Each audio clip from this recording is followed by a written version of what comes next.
안녕하십니까. 정선동 Q&A 공부방 동화쌤입니다. 일찍 들어가려다가 이렇게 제목이 일상이 외로움의 연속이네요. 이래서 이제 답변을 하려고 녹화하려고 다시 켰습니다.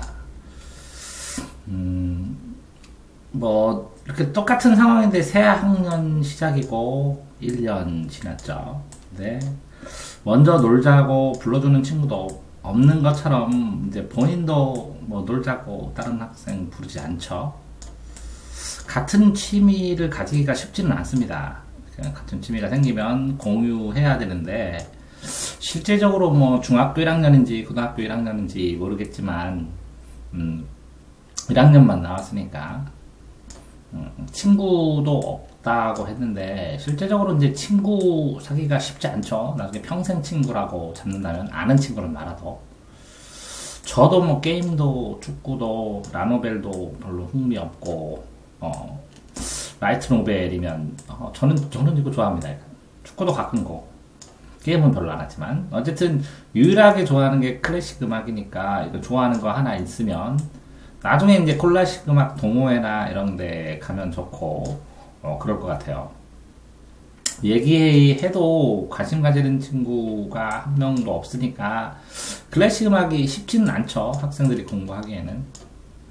그리고 사람도 잘 못 마주치고 그럼 이건 나중에 이제 천천히 고쳐가셔도 됩니다.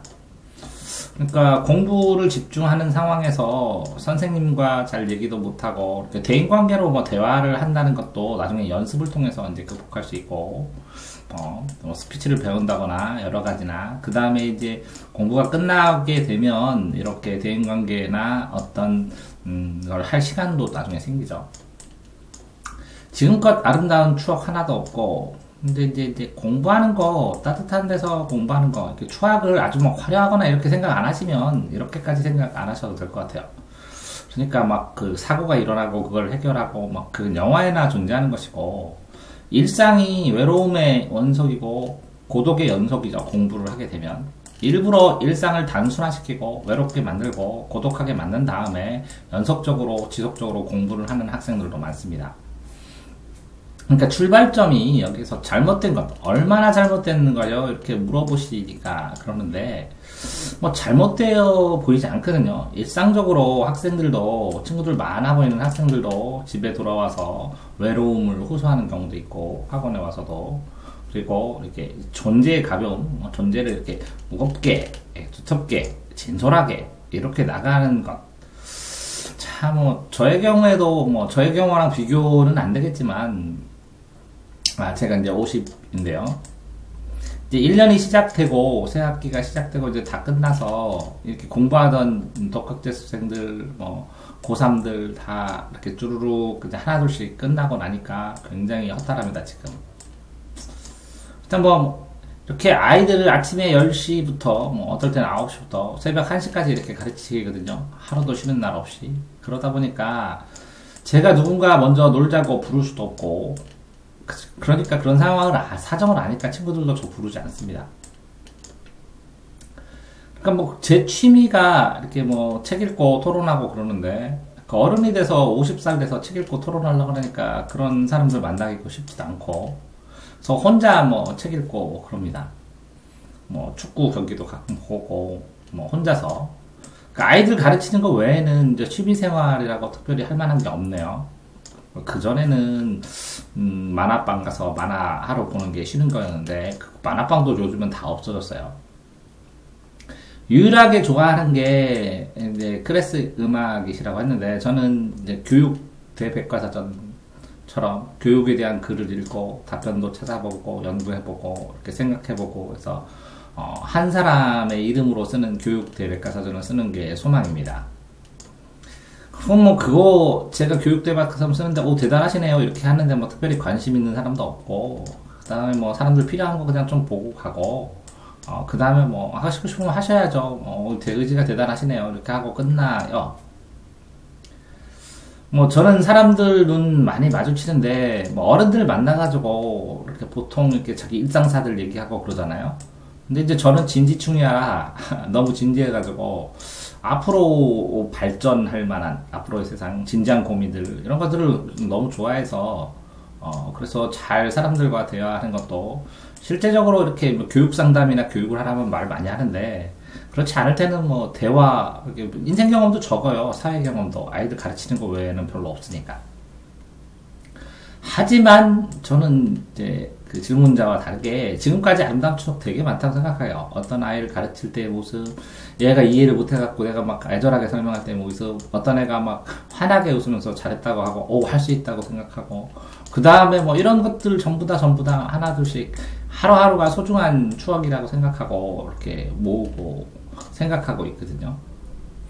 그러니까, 이제 거꾸로 역으로 질문 드리면, 저처럼 이렇게 아이들만 가르치면서 하루 종일 12시간 사람들 아무도 못 만나고, 그러면 매년 또 아이 빠져나가고, 그 다음에 또 아이들 빠져나가고, 그리고 또 뭐 대량으로 하는 것도 아니고, 한 10명에서 15명의 아이만 최선을 다해서 제가 이렇게 가르치고, 그러면 쑥 빠져나가고, 그래서 1년에 한두 명의 제자가 생기거든요. 그 맛도 솔솔한데, 그래서 이제 쌓여서 내 제자, 내 새끼라고 하는 애들이 늘어나고 그러는데, 어쨌든 사람들 아무도 못 나고 아무 일도 안 하고 애들 가르치는 것만 업으로 하고 있어요. 일상이 외로우me요.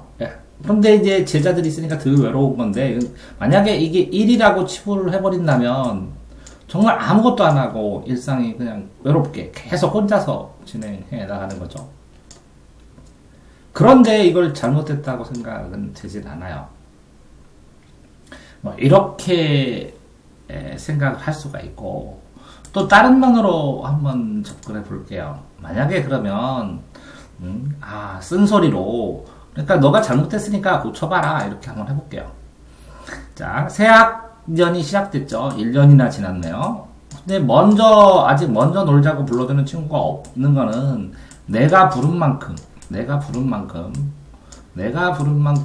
아이도 나를 불러요. 내가 찾아간 만큼 찾아와요. 그런데 이 아이가 얘기를 할 때 나한테 이렇게 그냥 진지한 얘기가 아니라 그냥 뭐 사소하고 막 하찮은 얘기를 하는데, 내가 그걸 반응을 해주지 않으면 다시 오지 않아요. 왜 그러냐면 사람들은 진지한 것에서 관계를 맺는 것이 아니라 여기 아주 사소하고 쓸데없고 필요 없어 보이는 것들을 가지고 관계를 맺는 그런 부분이 있거든요. 그런데 이제 학생이 전교 1등이 되고 만약에 조금이라도 클래식을 하면서 진지하고 그러면 이런 부분이 적잖아요. 그러니까 아이들이 힘들죠. 진지하기만 하면 꼭 선생님한테 설명 듣는 것 같고, 그렇죠. 그러니까 내가 바라지 않더라도, 그죠? 내 취미가 아니더라도, 그러니까 같은 취미, 내 취미를 공유해주는 게 아니라 친구의 취미를 공유를 해줘야 되거든요, 내가. 근데 그러기는 쉽지 않잖아요, 지금. 자, 왜 그러냐면 저는 게임에 흥미가 없어도 같이 해줘야 되고, 축구를 흥미가 없어도 점심시간 나가서 같이 뛰어줘야 되고, 라노벨에 흥미가 없어도 한두 번쯤은 읽고 얘기 대화할 수 있어야 되죠. 그렇게 되면 외로움의 연속이네요 라는 말을 안 하겠죠.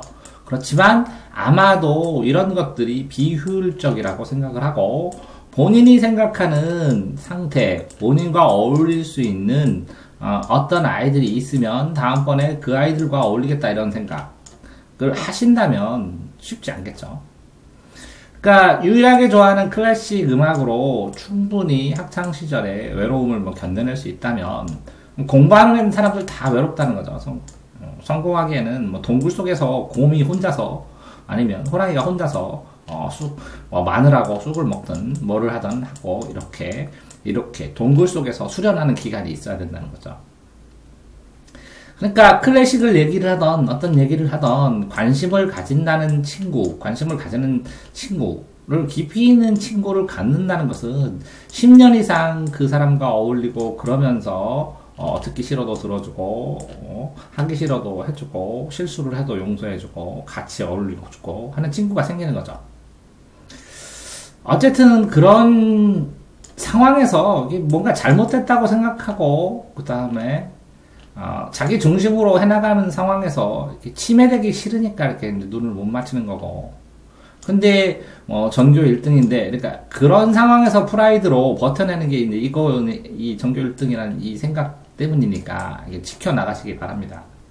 선생님과 잘 얘기 못하더라도 성실하게 생활하는 것 자체, 그러니까 막 대화를 막 주고받는 것이 아니라요, 사제지간에 자 나는 A라는 제가 이제 선생님이니까 A라는 학생이 있는데 말은 나랑 대화는 많이 안 하지만 시키는 거 잘하면서 꾸준히 공부하고 그러잖아요. 그러면 있는 것 자체, 존재 자체만으로도 대화가 되고 그 학생의 존재를 인정합니다. 그 방식을 인정하고. 자, 뭐 다른 건 다 괜찮거든요. 그런데 어쨌거나 도대체 얼마나 잘못됐냐라고 했을 때 이 얼마라는 잘못에서 본인이 그러니까 이거를 고치고 싶다 그러면 잘못했겠죠. 그러니까 원하는 상태가 어떤 거냐는 게 중요해요. 지금 상황에 제가 볼 때는 뭐 특별히 잘못된 거 없거든요. 왜 잘못을 만들어요, 억지로? 지금 이렇게 공부를 해가면서 자연스럽게 나중에 친구 생기면 친구하고, 정말 자연스럽게 취미 생기면 취미하고, 그냥 이제 전교 1등 유지해가면서, 얘기할 수 있는 상황 되면 하고, 나중에 이렇게, 눈을 마주치면서 얘기할 수 있는 것들은 좀 연습하고 또 배우고, 스피치 학원을 다니든지, 이렇게 해서 보완을 하면 되지. 누구나 뭐 살면서 한두 개의 결함은 다 있는 것인데, 뭐 대단하게 이게 문제가 된다, 이렇게 생각을 하지 않아도 될 것 같은데요. 다만, 아쉬운 건 이거예요. 지금껏 아름다운 추억이 하나도 없다. 하나도 없다. 그리고 공부하는 것도 재밌던데. 제가 좀 특이하죠, 그거는. 그러면 뭐가 재밌을까요? 그러니까 학교에서 조용히 선생님들 수업 열심히 듣는 것도 행복했는데, 그러다가 길거리 지나가다가 따뜻한 햇살 맞으면 그것도 행복했고, 그 다음에 제일 행복한 거는 외롭지만 아무 일도 없고 아무 큰일이 없다. 일상사에 큰일이 없다. 사고가 안 난다. 그것도 행복한 건데. 그러니까 이 추억을 어마어마한 영화 같은 걸로 생각 안 하고 소소한 하루하루의 일과, 그렇죠? 아니 내가 수학 문제를 이렇게 풀어서 알게 되면 굉장히 행복한데 뭔가 깨닫게 되는 거. 여러 가지 소소한 행복이나 추억들, 행복한 것들을 찾아내는 거, 이런 것들은 꼭 해보셔야 되지 않을까, 이렇게 생각을 합니다. 자, 이렇게 봤는데, 미안하게 생각합니다. 이제 본인은 진짜 외로운데, 예? 외로움을 내가 동의를 못해서, 문제가 없는데 왜, 이 외로움은 남들도 어느 정도 가지고 있는데, 굳이 그걸 외로움이라고 생각할 만큼, 생각하지 않아도 되지 않냐 이렇게 얘기를 하는데, 그런데도 불구하고 외롭다면 좀 고치면 되죠. 1번 먼저 불러갖고 친구 좀 놀아주고, 먼저 그런 다음에 내가 언제 놀 수 있는지를 알려줘요. 언제 불러도 되는지를. 내 시간의 여유를 알아 부르니까. 2번째, 아이들이 좋아하는 게임 한번 가서 물어보세요. 나 그 공부만 하느라고 게임 모르는데 이 게임 좀 알려줘. 그럼 되게 좋아요. 나보다 잘하는 거 있다고. 축구 끼어서 열심히 쪄요. 잘하면 좋겠지만, 못하더라도 같이 축 차고, 이게 머리는 따라주는데 몸이 안 따르네 하면 재밌어 하겠죠. 소설도 같이 읽고 얘기도 하고. 자, 유일한 취미가 클래식 음악이라는데, 취미가 변하거든요. 계속. 진화하고 변화하고. 클래식 취미를 좋아하는 사람, 다른 취미 하는 사람들, 여러 그룹을 알아도 상관없다고 생각을 해보실 수 있고, 그 다음에, 내가 이야기를 하는데 그러니까 그 관심을 가질 만한 친구, 그 학생이 좋아하니까 관심을 갖는 거니까, 그 학생이 좋아하는 걸 얘기할 수 있어야 돼요. 내가 좋아하는 거를 얘기를 해서, 날 찾아와라 하는 게 아니라, 그러면 관심을 가져주겠죠. 누구나. 그러니까 화법을 그 학생이 좋아할 만한 걸 찾아서 얘기를 하면 그런 관심을 가져주고 들어줍니다. 자, 그렇게 되면 저 지금 상황에서 외롭고 하는 동안에 소소한 행복도 찾았지만, 이런 노력을 하는 과정들 자체가 이제 소소한, 너무 심하게 하지 마시고 그냥 조금씩 더 해서 소소하게 이렇게 외로움을 느끼지 못할 만큼만, 그죠? 그렇게 소소하게 행복을 만들어 가시면, 그러면 외로움의 연속이거나, 도대체 무엇이 잘못이냐 이런 생각을 안 한다는 거죠. 무엇이 잘못이냐 이런 생각이 드실 때 하나하나 문제점을 쓰고 개선 방법을 이렇게 써보세요. 문제점을 쓸 수 있다는 것은 개선 방법을 내재하고 있다는 거거든요. 그러니까 문제점을 쭈루룩 쓰고 그 개선 방법을 쓴 다음에 무리하지 말고 번호나 순서를 버킷리스트처럼 둔 다음에 하나씩 할 수 있을 때 소소하게 실천해보는 것도 굉장히 그 외로움을 없애면서 즐겁게 아름다운 추억을 만드는 방법이라고 생각합니다. 그러니까 만약에 고등학생이라면요, 일상의 외로움은 당연한 거고요. 중학생인데 난 추억을 더 만들고 싶다. 그러면 그러면 이렇게 한 번쯤 이제 시도를 해보시기를 권합니다. 보면 질문 마감률, 질문 채택률, 조회수 이게 잘 모르겠네요. 중학생인지 고등학생인지. 쓰는 글 자체가 뭐 수준이 있어서 축구, 라노벨, 게임 이렇게 하는 게 중학생일 것 같은 생각은 드는데 확실히 못하겠어요. 글 수준이 고등학교 1학년이라고 해도 무방하니까. 어쨌든 고등학생이면 일상의 외로움 조금만 참으시고 중학생이라면 이렇게 하나씩 해보시고 고등학생이시더라도 해보려면 몇 가지는 해보시기 권합니다. 자, 행복하게 사시고 그 다음에 사람은요 고독한 존재예요. 혼자 고독하게 생각하실 때 생각도 크고 실력도 늘고 그런 이렇게 참아내는 기간 이렇게 생각하세요. 애벌레가 이렇게 꼬치 안에 쌓여있다. 고독할 수밖에 없잖아요. 나중에 나비가 되는 과정이다. 이렇게 생각을 해보셔도 좋지 않을까 생각합니다. 대전 돈산동 Q&A 공부방 동화쌤입니다.